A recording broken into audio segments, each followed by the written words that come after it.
पारूचा phone.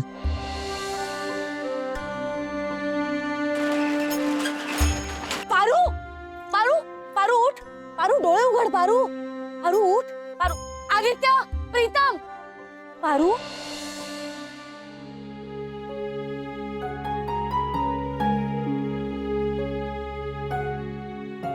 Shrikant, ठीक आहे ती. डॉक्टर तपासतात तिला.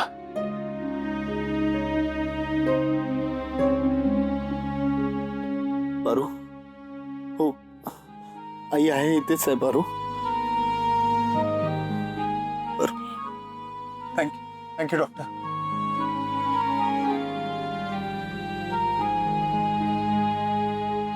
अहिल्या देवी, काळजी करू नका, त्यांना थोड्याच वेळात बरं वाटेल.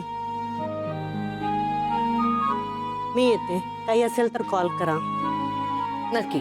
Thank you doctor.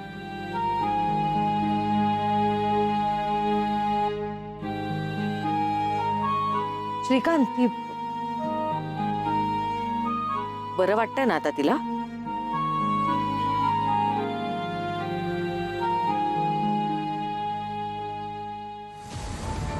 अहिल्या, मला माहिती आहे पारूची ही अवस्था बघून तुला खूप काळजी वाटते तिची. अजून पूर्ण शुद्धीवर आली नाहीये ती, पण सतत फक्त तुझं नाव घेते ती. जा, एकदा भेट तिला. जा. नको. अहिल्या, का करतेस असं? अगं, आत्ता जीव वाचवलास ना तू तिचा. श्रीकांत, मी हे माणुसकी म्हणून केलं. तिच्या जागी दुसरं कोणीही असतं ना तरीही मी हेच केलं असतं. कारण अजूनही माझा माणुसकीवरचा विश्वास कायम आहे. कुणी कसंही वागलं तरी मी माणुसकी नाही सोडू शकत ना. त्यामुळे मी माझं कर्तव्य केलं, बस. याचा अर्थ मी तिला जाऊन भेटेन असा होत नाही, कारण तिचा आणि माझा काहीही संबंध नाही.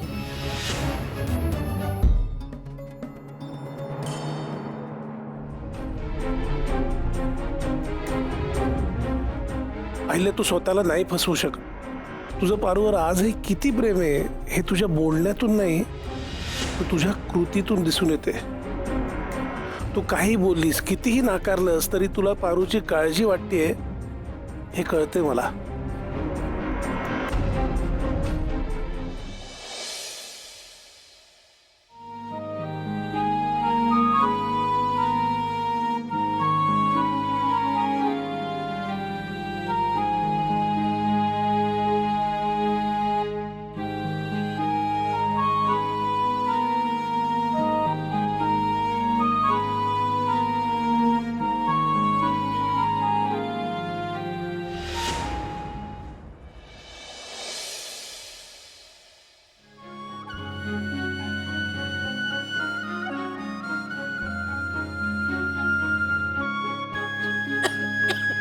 हळू हळू पाणी पी. हळू.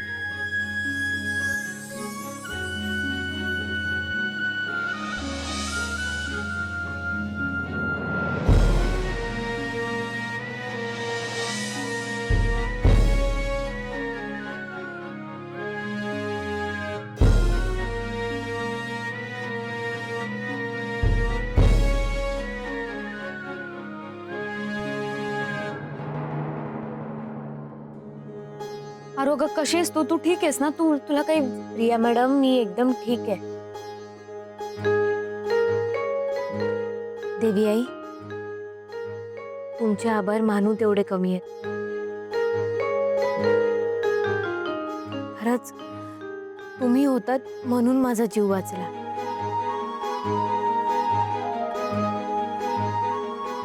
देवी आई, मी आजपासून पुन्हा किचनच्या कामाला सुरुवात करते.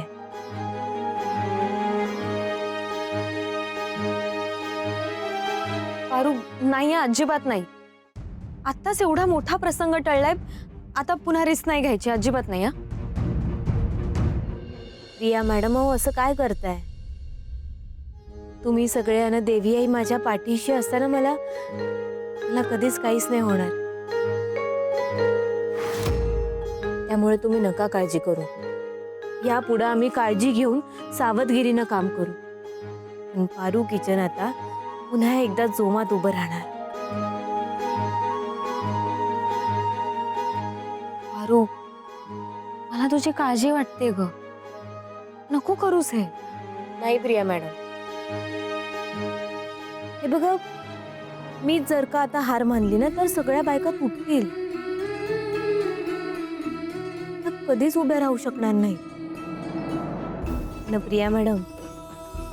संकटांवर मात करून जिद्दीनं यश मिळवण्यात तर खरी मजा आहे ना. आयुष्यात अशी छोटी मोठी संकट येतच राहतात, पण आलेल्या प्रत्येक संकटाला धैर्यानं तोंड द्यायचं.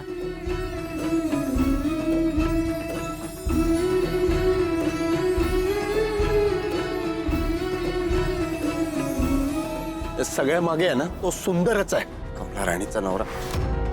मला एक कळतच नाही त्यांनी हे सगळं का केलंय. म्हणजे इतके दिवस तो प्रामाणिकपणे काम करत होता आणि आता अचानक कसं का वागला. आता हा सुंदर यांना सापडायला नको, नाही तर माझं काहीच खरं नाही. त्याचा बंदोबस्त करू आपण. पण आता ह्या क्षणी मला पारूचं म्हणणं पटलंय.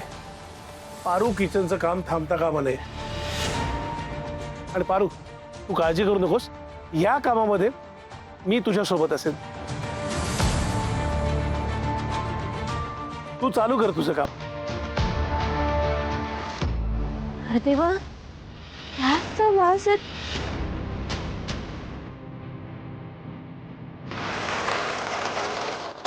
दादा, दादा,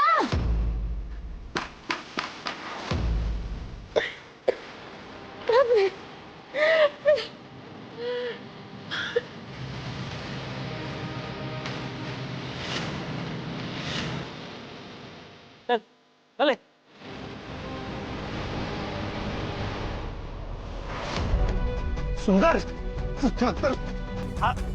सुंदर सुंदर का केलंस असा. का केलंस तू असा. हा, कोणाच्या सांगण्यावरनं गेलास. अरे आम्ही तुला विश्वासाने कामावर ठेवलं होतं ना आणि तू आमच्यावरच उलटलास. ए सुंदर, इकडे बघ, इकडे बघ. कोणाच्या सांगण्यावरनं केलास सांग.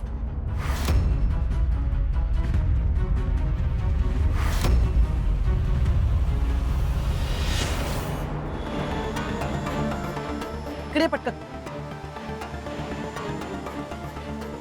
हे बघ, हे पैसे घे आणि कुठेतरी लांब निघून जा. हे लपून बस. तुझं थोबड कोणाला दाखवू नकोस अजिबात. लपून बस जा. अहो का पण मॅडम, का लपून बसू मी. हे पावळट, ती पारू वाचली आहे त्या अपघातातून. तुला सांगितलं होतं अजिबात एकही चूक झाली नाही पाहिजे, गडबड झाली नाही पाहिजे, पण तू केलीस. आता त्या पारूला माहिती आहे की तूच तिला तिथे बंद केलं होतंस. मी आता घरातल्या सगळ्यांना सांगेल, तेव्हा घरातले शांतने बसणार. तर त्यामुळे तू तू तू तू तू असं तोंड उघडं ठेवून कुठे फिरू नकोस. तुला पोलीस शोधायला येतील तर तू लवकरात लवकर इथून पळून जा आणि मॅडम मॅडम मला प्लीज ह्याच्यातून वाचवा. हो वाचवा मला मॅडम.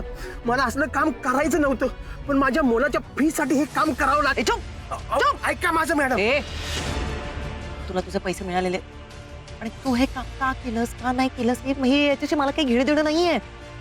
पैसे मिळालेत ना पूर्ण.